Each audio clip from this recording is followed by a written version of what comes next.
DW Africa Link. There was a time when the fight against witchcraft accusations in Ghana felt like it was gaining real ground. Advocacy was loud, policies were shifting, and safe houses were being built for the accused, mostly elderly women. But lately, the momentum seems to be slowing. Communities still whisper, some are still exile, and the violence hasn't stopped entirely. So the question is, has Ghana lost steam in its battle against these harmful accusations, or is the progress just harder to see? Well, that's what's coming up. Stay tuned. My name is Josephine Mahachi. Welcome to Africa Link, the podcast that connects you to the stories that matter from Africa. Africa Link, every weekday here on DW. Ghana has been dismantled families. A recent report by Amnesty International has accused the country of human rights violations due to this old age practice where hundreds of elderly women are being branded as witches and secluded into camps. A bill passed by Ghana's parliament last year was not assented to by the former president Nana Akufo-Addo. The bill will now have to go through the legislative process again since there is a new government. So is Ghana losing the steam in this fight? And how soon will there be a breakthrough? Well, to discuss more on this, I'm joined by Genevieve Partington, the country director of Amnesty International Ghana, and Adjoa Domena, DW correspondent. Genevieve, I'll start with you. You have just released a recent report on Ghana and its fight against witchcraft accusation. What are the highlights of this report? Our report on witchcraft accusations, it's called Branded for Life, and it basically covers the 4 camps which are located in the north and northeast regions of Ghana. And basically there are hundreds of women, children, men in these camps, and most of the inhabitants of these camps have been accused of witchcraft. So the report basically highlights human rights violations that have obviously happened before the women got to the camp and inside the camp as well.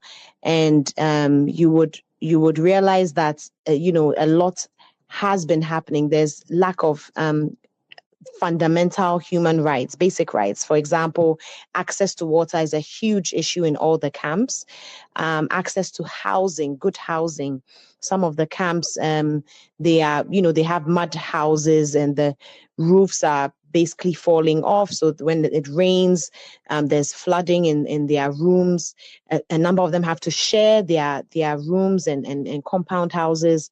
There are also issues of dignity, of course, where how are these women earning money to ensure good livelihood. There's a program that the government rolls out called LEAP, and that is for, it's a livelihood program that provides a certain amount of money for these women. The amount is not that much, and we are hearing that the amounts are going to be revised based on, other findings that this amount is not enough for these women. There are just so many other issues that the report covers, but mainly the need for the government to ensure that the private members bill currently in Parliament, which is on witchcraft accusations and criminalizes witchcraft accusations, is passed into law. It's very specific because it doesn't just look at traditional leaders as accusers. It also looks at religious leaders and anyone that, calls themselves a witch hunter, witch doctor, witch finder. All these persons will be brought to justice. Right. But Genevieve, as you were explaining this, something just came to my mind. I mean, even in the Court of Justice, it's said that someone is not guilty until charged that they're guilty, right? And I'm just Yes. thinking, what is the proof? Because every case should have evidence. This is why people go to the courts to try and see if this evidence suffices for someone to be called a criminal or for them to be judged guilty. So when it comes to witchcraft, what are some of the evidences or the proof that is laid out for these women then to be removed from their families, to be thrown into camps? So most of the time, I mean, it's speculation. Like I said, it's bad omen. People are blamed for, oh, I didn't get a job. My land is barren. My crops are not harvesting. I'm not able to harvest good crops.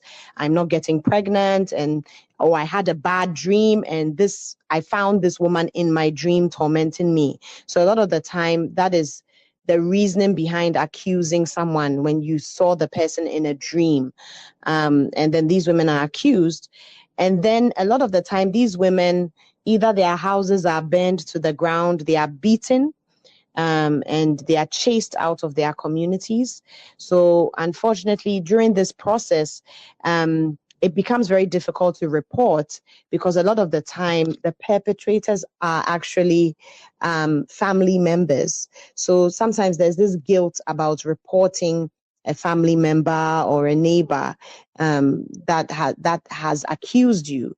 A lot of the time it's community members and the youth that lead the beating of this woman or lynching of this woman.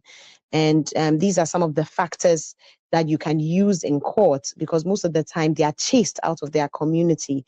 There's a terrible trend where people have been videoing some of these lynching and beatings, and it has been used once as evidence in a particular case. I believe there was the lynching of Equia Dente, and some persons, one particular case that was in court, 2 persons have been sentenced to 12 years. But then you ask yourself, why only 2 persons when there was a group that lynched this woman? Because they couldn't identify the other people that lynched this woman. But guess what? With the law, the accuser, so if it was the traditional leader in her community or whoever pointed at this woman to accuse her, will also serve some form of jail time, or will be brought to justice in one way or the other based on the law. Because it's very important that it's not just about physical abuse, but it's also emotional abuse and that sort of thing.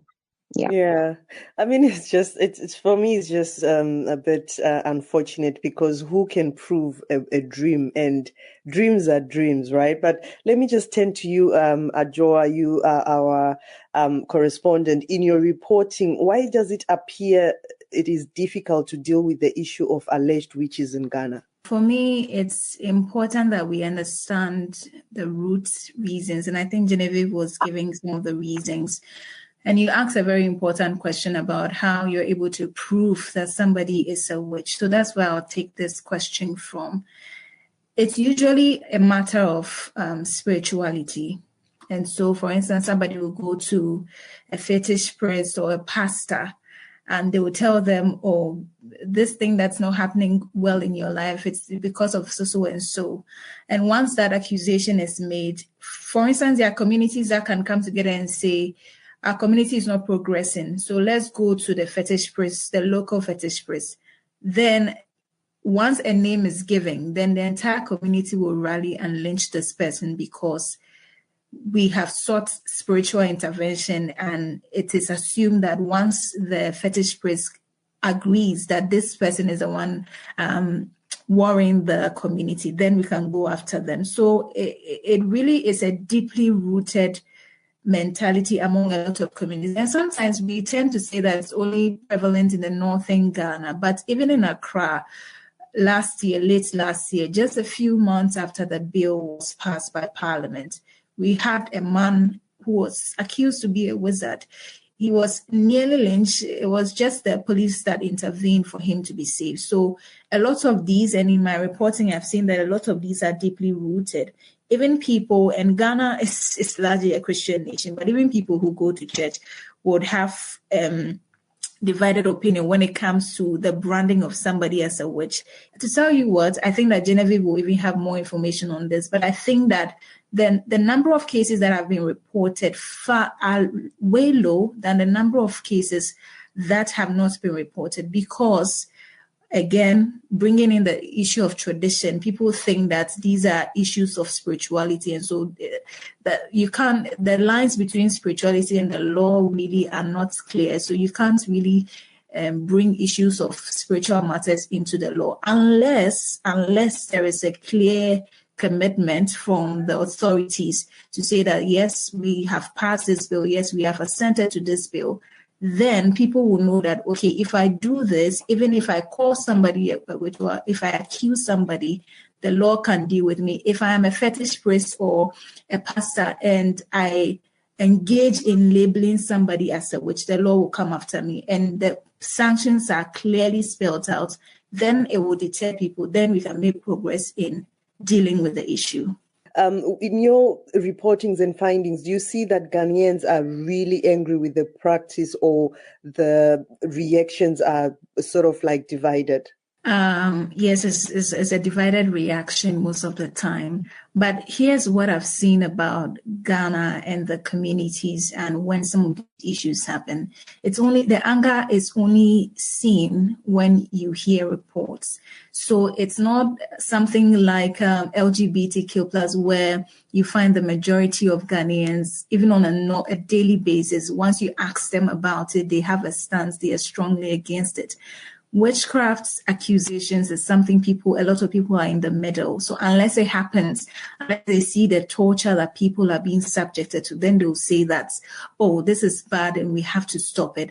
But that is not to say that everybody thinks like that. In fact, there have been a lot of members of parliament, just like Genevieve mentioned, who have championed the need for the passage of the bill. To tell you what, when this bill was first introduced in the previous administration, it received a lot of support. You had Shiraj, the Commissioner on Human Rights and Administrative Justice, backing it. You had some religious leaders as well backing it. You had key prominent individuals backing it. But when it went to the presidency, the president cited a lot of reasons. A strain on the country's contingency fund, a lot of financial reasons why they cannot assent to the bill. And it was presented together with a lot of other bills, which they thought that if they decriminalize these things, it was going to sort of populate the prisons. And currently the prisons are overpopulated. They don't have enough budget. They don't have enough logistics to even take care of the people who are there. And there are no intentions of expanding them. So for instance, if you're taking all of these people who are naming and accusing people or torturing people in the name of witchcraft, you're taking all of them to prison, then the country would have to make additional resources available to expand our prisons, and that they are not willing to do. So there's a lot of divided opinions when it comes to the issue of witchcraft.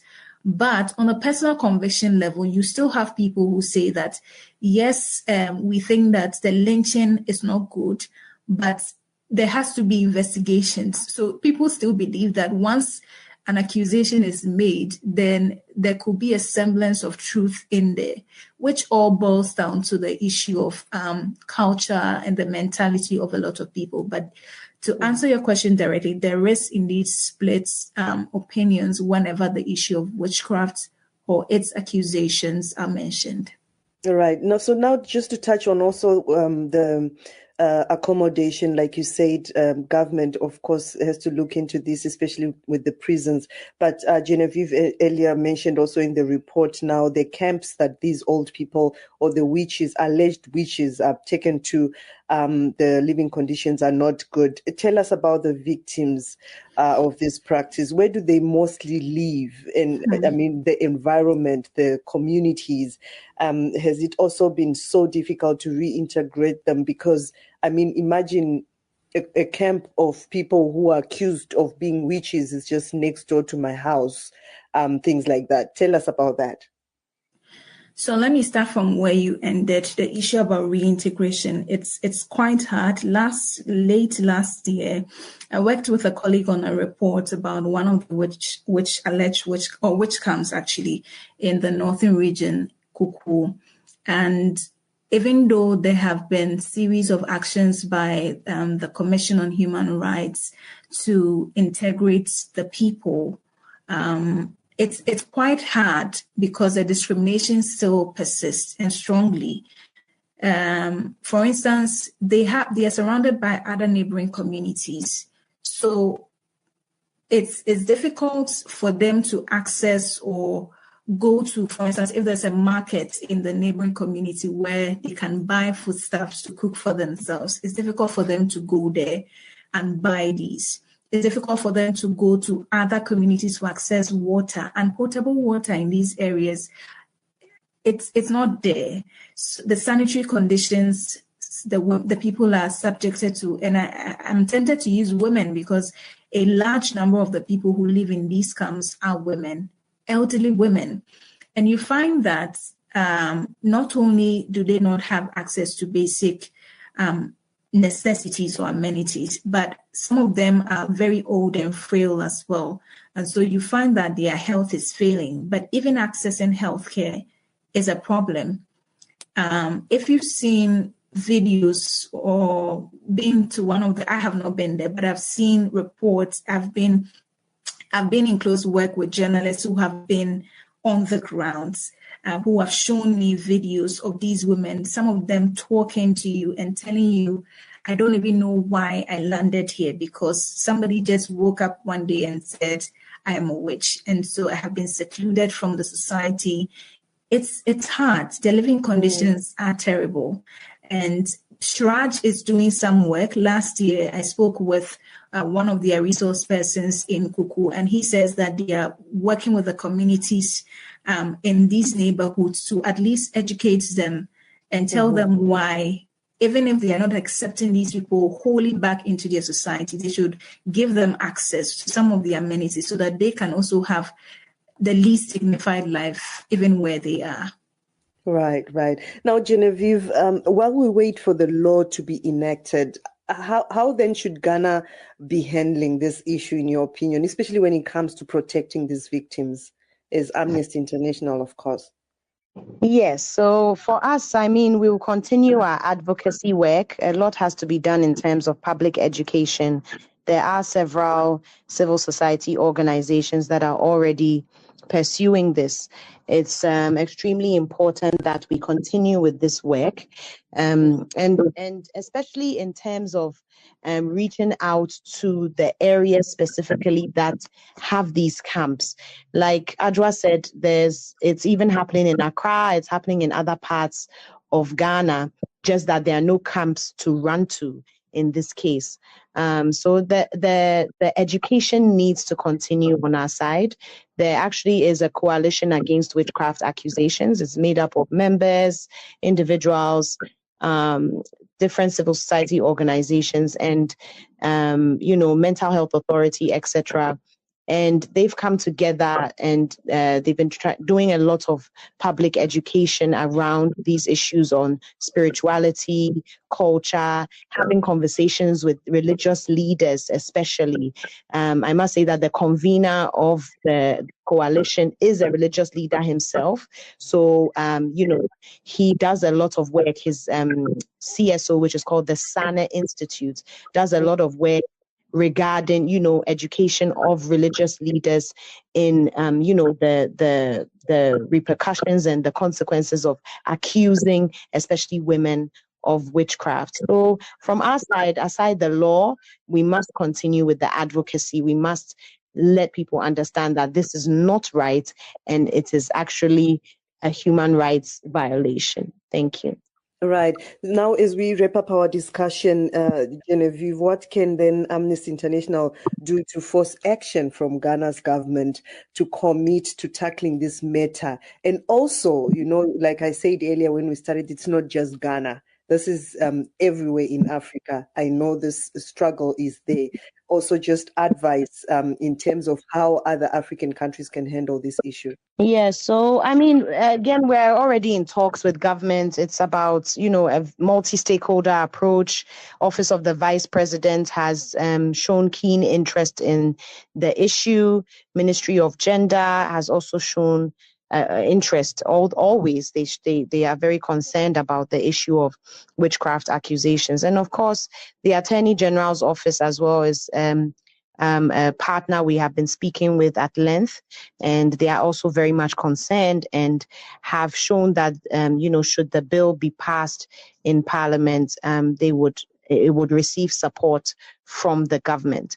Of course, this is talk, and we would like that to be put into action, that when the bill is realistically and actually passed, that the president will sign it into law. Yes, that is our wish, and we only hope for the best. So we will continue the advocacy from our side.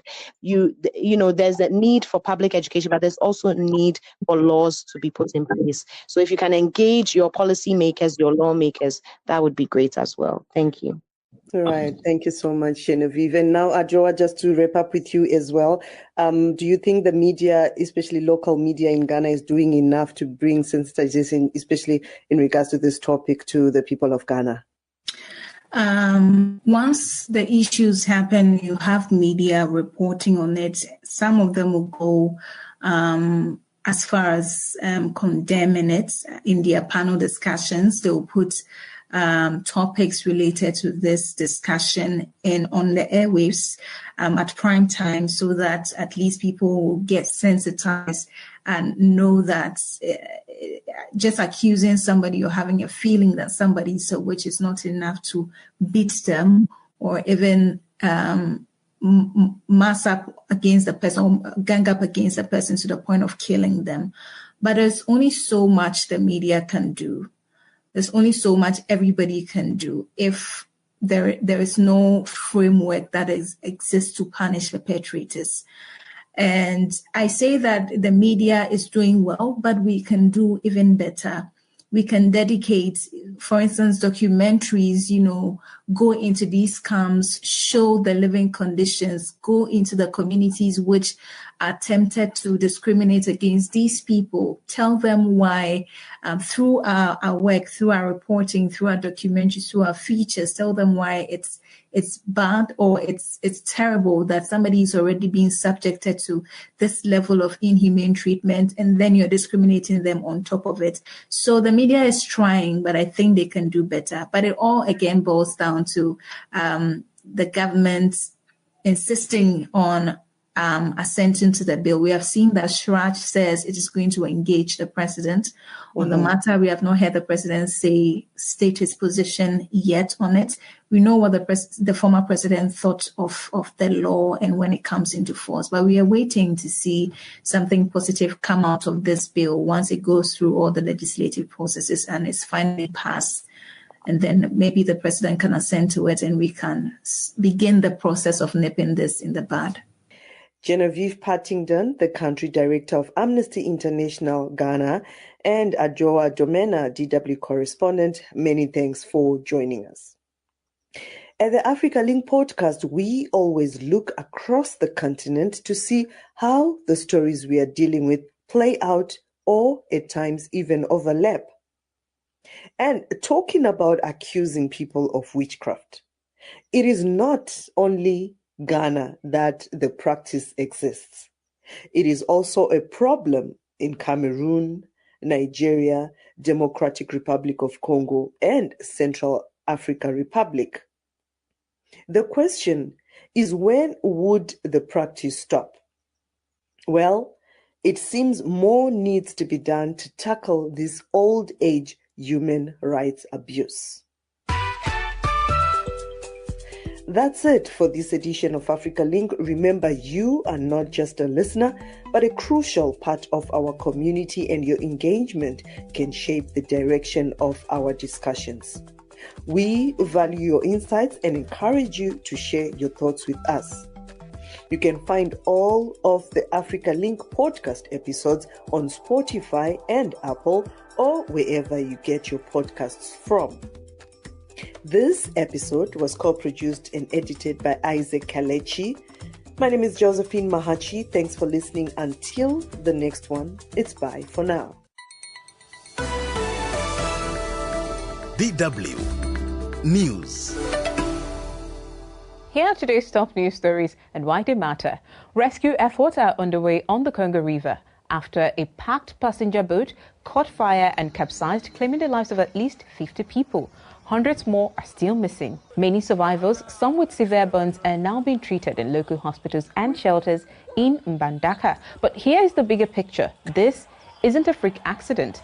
Deadly boat disasters like this are tragically common in Congo, where millions rely on overcrowded, poorly regulated river transport, often with little to no safety enforcement. The Red Cross and the local teams are still combing the waters. Well, experts say stringent changes on safety laws are needed to prevent such tragedies. Meanwhile, South Sudan is on the edge again, and the United Nations is sounding the alarm. The UN's top envoy in the country is urging the Security Council to act fast to stop Africa's youngest nation from spiraling back into full-blown civil war. Tensions are flaring between President Salva Kiir and First Vice President Riek Machar. Their political rivalry has exploded into armed clashes in the north, with hate speech and disinformation spreading very fast, especially on social media. Why does this matter? This is painfully familiar. The same power struggle triggered civil wars in 2013 and 2016, leaving over 400,000 people dead. South Sudan has already delayed elections until 2026, and now humanitarian needs are skyrocketing. Today, 9.3 million people, that's 3/4 of the population, need humanitarian help. Nearly 8 million people are going hungry, and 650,000 children under 5 are at the risk of severe malnutrition. But here is how some observers are looking at it constructively. The 2018 peace deal still offers a path forward if both sides commit to it. The UN, the African Union, and even the Vatican are working behind the scenes to calm the storm. And in sports, Real Madrid are out of the Champions League, and it's Arsenal who sent them packing. In a massive Champions League shocker, the Gunners beat Los Blancos 2-1 at the Bernabeu, sealing a 5-1 aggregate win and marching into the semi-finals for the first time since 2009. And yes, VAR stole the spotlight. Two major penalty calls flipped the mood in seconds. First, VAR gave Arsenal a penalty, but Saka missed it. Then moments later, Madrid caught their own penalty, only for VAR to take it away.